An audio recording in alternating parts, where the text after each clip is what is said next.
ẹ bá wa dúpẹ́ lọ́wọ́ bàbá Tinubu o nítorí àsìkò bàbá Tinubu yìí la lè sọ pé a rí ìyàwó fẹ́ kò wá ṣe ìyàwó lásán gan a tún rí wúndíá virgin la tún fẹ́ a ò fẹ́ ajáde apẹ̀rẹ̀ táwa ló wá sọ pé bàbá Tinubu ò nílò lẹ́ẹ̀kejì a ti fọwọ́ sí a ti fi gbogbo ara sí nílẹ̀ náà tì ta ló sọ bẹ́ẹ̀ àwọn náà tí wọ́n ti ń sàn bàbá Tinubu díẹ̀díẹ̀ pé bàbá Tinubu for second term ẹ̀jẹ̀ ń gbé yí débẹ̀ lódìdí bẹ́ẹ̀ ni o sọ̀tánì náà pariwo pé ẹ dákun àti mùsùlùmí àti kìrìsìtẹ́nì ẹ dákun ẹ jẹ́ kó gun omi ẹ jẹ́ á máa gbé nírẹ́pọ̀ nítorí tí ò bá ti síjà ní ìfẹ́ máa wà. Ẹ káàbọ̀ sórí ìkànnì wa o ilẹ̀ Oòduà ilẹ̀ abínibí wa. Ẹ wo àwọn náà ti ń jáde àní wọ́n kàn ń fi àsìkò yìí wọ́n fi ń sáyìn bàbá Tinubu lẹ́lẹ́kejì ni wípé sẹ́ẹ̀ bàbá Tinubu ló ń lọ ẹlẹ́ẹ̀kejì kó gbọ́n sọ̀hún. Àwọn náà ti ní o wọ́n ti jáde láìpẹ́ yìí ní àwọn sẹ́ẹ̀tì kan ṣe ìgbéyàwó ní nọ́ọ̀tì kódà wọ́n ní bí ìbá ń ṣe àsìkò bàbá Tinubu yìí tó fún àwọn níyàwó ó ṣeéṣe káwọn má níyàwó táwọn ó fi kú kódà wọ́n ní sẹ́rí lẹ́lẹ́kejì kò sí ohun tó lè ṣẹlẹ̀ àwọn máa tẹ̀ka fún bàbá Tinubu ni o. Ara tí mo dẹ̀ ń sọ fún yín rèé pé àní bàbá Tinubu sọ pé kọ́gbọ́n sọ̀hún ṣẹ́rí ìdìbò 2027 ṣé mo pé mo sọ ó ti wà set ó ti wà plan down ẹ kàn rí pé gbogbo ẹ kàn ń work out easily and steadily tí ò sí wàhálà ara ẹ̀ náà lélẹ́yìí o ẹ tún wo another strategies tí wọ́n tún gbà táwọn náà ti tún fi ń pariwo bàbá Tinubu and mind you as at last year ọ̀pọ̀lọpọ̀ àwọn èèyàn ló sọ àwọn náà ti wọn ò ní gbà bàbá Tinubu láàyè dey play àní ṣe láwọn politician wọ́n ní ways tó fi brainwash àwọn ará ìlú pàápàá jùlọ ní north ṣó dàbí pé wedding ló fi brainwash àwọn ti north bàbá yìí ló jáde gan tó tún jẹ́ kó yé wa àwọn bàbá arúgbó yìí ẹ wò wọ́n dáadáa káwọn lè tún máa yìí sọ pé àwọn ní ìyàwó wọ́n ní àsìkò bàbá Tinubu yìí òun ló fún àwọn ní grace láti lè pick ìyàwó táwọn tún fẹ́ pàápàá jùlọ ṣé ẹ mọ̀ pé mo máa sọ pé ṣẹ̀ríà lè favour ilẹ̀ náà tí kò má favour Yorùbá ẹ wá wo ìdí tó fi jẹ́ pé wọn ò lè stop ṣẹ̀ríà ní north amọ̀fẹ́lẹ́ sọ pé ara ìdí ẹ̀ òun náà lélẹ̀ wọ́n sì máa fi ṣẹ̀ríà wọ́n máa fi máa finger orí wọn because that ṣẹ̀ríà it looks like a weapon irinṣẹ́ ni fún àwọn gọ́ọ̀mẹ̀ntì láti lè máa fi kàjóòlù àwọn nọ́ọ̀tì kọ́ máa fi gbé wọn mọ́ra torí mo ṣúọ̀ pé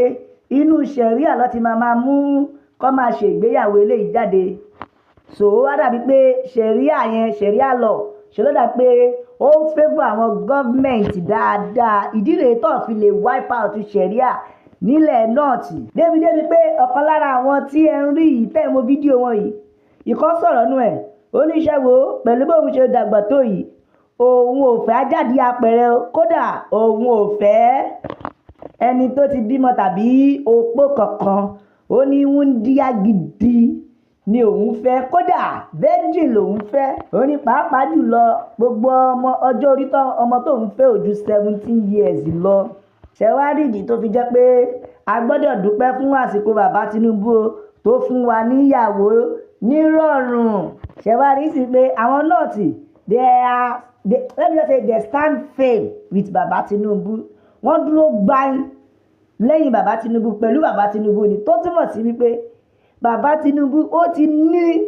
formatic wọn lọ́wọ́ ẹni bó ṣe rọra finger brain wọn tó ń brainwash wọn láì ní wàhálà bẹ́ẹ̀ ni gbogbo wọn jẹ́ mo máa sọ fún yín pé you don't play with politicians when it comes to dirty games ẹ ti wá rí ara ìdí tí mo fi sọ fún yín pé each tribes ni wọ́n ní weapon tí àwọn politicians fi lead tó fi ń bá àwọn èèyàn pò irú north yẹn marriage ló fi ń win wọn àti ṣẹ̀ríà lọ ṣẹ̀wárí west yẹn south west nílẹ̀ Yorùbá wa yìí poverty ìyà ni wọ́n fi ń bá wọn ti àwọn Yorùbá pò torí wọ́n mọ̀ pé tí ìyà bá pa orí ọmọ Yorùbá dáadáa wọn ní option dá ju kó surrender lọ. That's the last weapon they are using for Yorùbás. Òun ló fi dàbí wípé ẹ lọ wo fídíò kan sí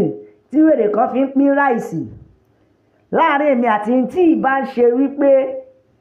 poverty tó wà nílẹ̀ Nàìjíríà tó wà nílẹ̀ Yorùbá. Báwo ló ṣe máa fi èpè máa pín ráìsì fún mi?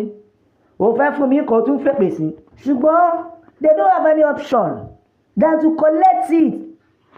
because wọn ò ní option torí pé ebi àti poverty ó ti rampant nílẹ̀ Yorùbá. Òun lẹ ṣe rí fídíò yẹn ẹ pé wọ́n tún sọ with bold kìíní wípé ìwọ tó o bá gba láìsí tó dìbò fún wọn tọmọtọmọ lọ́tún fi ń gbé wọn ṣépè. Ibi tẹ́ ẹ máa ti mọ̀ wípé aláwọn olóṣèlú yìí wọ́n ní ways tí wọ́n fi ń trick àwọn ará ìlú tó fi jẹ́ pé àwọn ará ìlú máa ń padà sọ̀kọ̀. Ẹ wo orú nọ́ọ̀tì yẹn nígbà tí bàbá Tinubu máa ṣe pabambarì bẹ̀ ní kí ló tún ṣe ó increase salary àwọn military. Ṣé o pé mo mú fídíò yẹn wá ìkan náà jáde ó bẹ̀rẹ̀ sí ní sọ pé bàbá Tinubu ló máa dìbò fún wípé Òbí ò lè rọ́wọ́ mú lọ́dọ̀ àwọn. Náà eléyìí náà tún ti jáde o. But mind you ṣé ẹ mọ̀ pé lẹ́yìn tí bàbá Tinubu ṣe lè tán Gumi jáde ó sọ̀rọ̀. Gumi ní bàbá Tinubu ìyẹn kọ́ ló kàn. Ó ní increasement of salary for the army is not the option. Ó ní ṣe rí àwọn IPO ìyẹn Biafra ó ní kó fún wọn ní ohun tí wọ́n fẹ́ kí wọ́n má bàa dógun sílùú. Àwọn bókobòkó náà kó fún wọn ní ohun tó fẹ́. Ó ní yẹn gangan ní the last solution sí ojútùú ìṣòro Nàìjíríà. Nítorí salary àwọn military tí bàbá Tinubu increase yẹn ó ní kò ní ìdí rárá. Ẹ jọ ṣé àwọn military yẹn wọn ọ̀wọ́ ti kọ́ increase salary wọn ni àwọn tí wọ́n fi ojú winá ní every blessed time. Ọ̀pọ̀lọpọ̀ mi ń kú sójú ogun bẹ́ẹ̀ Gumi dẹ̀ ń jáde ó sọ fún wọn pé ó sọ fún bàbá Tinubu kò nídìí kí ó fi kún owó oṣù wọn. Ibi tẹ́ ẹ máa ti mọ̀ pé plan work nìyẹn. Ṣùgbọ́n torí pé ojú ti Gumi kò rọ́rọ̀ sọ mọ́ òun ló wá jẹ́ kó wò ìgbà táwọn àgbààgbà náà ti yẹn ti rí pé apá àwọn ò ká bàbá Tinubu mọ́ wọ́n ti ń dọ́gbọ́n fi style surrender o. Bẹ́ẹ̀ ni ẹ jẹ́ gbé yín débẹ̀ wọ́n ti ń dọ́gbọ́n fi style surrender nítorí Sultanu ṣẹ́gun pé Sultanu sọ kíní kan ó lóun ò lè ever láéláé endorse bàbá Tinubu lẹ́lẹ́kejì. Kò sí wàhálà ṣùgbọ́n Sultanu náà tún ti wá fi style jáde ó ní àti Muslim àti Christian let us live in peace. Ẹ gbọ́ lẹ́nu Sultanu ó ní let us live in peace together. Ó ní kí Mùsùlùmí kọ́yé máa insult àwọn Kìrìsìtẹ́nì náà bẹ́ẹ̀ náà ni kí àwọn Kìrìsìtẹ́nì náà kọ́yé máa insult àwọn Mùsùlùmí. Ó ní tẹ́ ẹ bá stop gbogbo eléyìí gbogbo àwọn ariwo social media ìjà orí afẹ́fẹ́ yìí tó ní ṣe pẹ̀lú Christian and Muslim ó ní tó bá stop kí gbogbo wa máa gbé ní ìrẹ́pọ̀. Bẹ́ẹ̀ nọ́mà irú eléyìí ò ti ẹnu Sultanu jáde rí o. Kẹ́ ẹ lè mọ̀ pé àní bàbá Tinubu ó ká gbogbo àwọn àgbààgbà Fúlàní yẹn níṣẹ́ ló sọ wọ́n sínú kéèjì ni wọ́n ò wá rọ̀rọ̀ sọmọ. Mo ń sọ fún yín pé ṣé rí ìdìbò tó ń bọ̀ yìí bàbá Tinubu fúnra rẹ̀ ó ti plan ẹ̀ sílẹ̀. Ẹ má gbàgbé pé lára àwọn àgbààgbà Fúlàní kan náà sọ ó ní ẹyọ ìdìbò 2027 ìyẹn ti lọ tó túmọ̀ sí pé kò sí nǹkan lè ṣe sí bàbá Tinubu máa wọlé. Ẹ wo àárín jù báyìí lọ lórí ìkànnì wa o. Ẹ lè bá tiwa jẹ́ pẹ̀lú like ẹ bá tiwa jẹ́ pẹ̀lú share ẹ bá wa pín káàkiri nílé lóko lọ́nà lẹ́yìn odi. Bẹ́ẹ̀ ni o ilẹ̀ Oòduà ilẹ̀ àbínibí wa ilẹ̀ Oòduà gbè wá o.